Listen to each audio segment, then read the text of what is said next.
In today's video, I'm going to teach you how to view Zap history and task usage. By the end, you'll know exactly where to find your past Zap runs, how to filter them, and how to read the details that show what happened and how many tasks were used.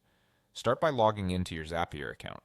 Make sure you're in the correct workspace if you're part of multiple teams, since history is tied to the workspace you're viewing. A stable connection helps, especially if you have a lot of runs to load. Next, look to the left sidebar and click Zap History. This page is your activity log.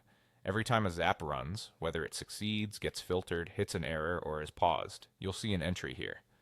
The list shows the Zap name, when it ran, its status, and importantly, how many tasks that run consumed. Think of a task as one action performed by Zapier. Multi-step zaps and loops will naturally use more tasks, so this is the place to keep an eye on usage. To quickly find what you need, use the filters at the top. Filter by Zap name to focus on a specific workflow. If you manage many zaps, typing a few characters is often the fastest way to narrow things down.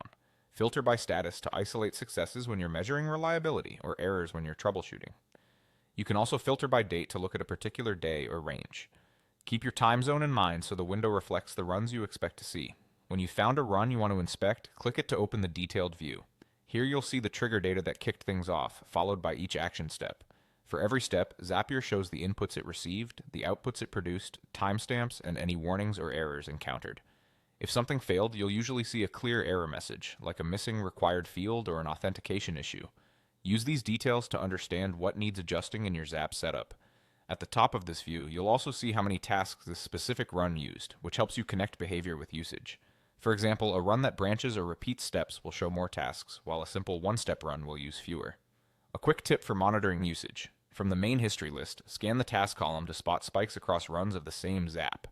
Sudden increases can indicate changes to your data, new paths getting triggered, or loops processing more items than expected. That's all there is to it. Log in, open Zap history, filter to find the right run, and click in to review the trigger, actions, errors, and tasks used.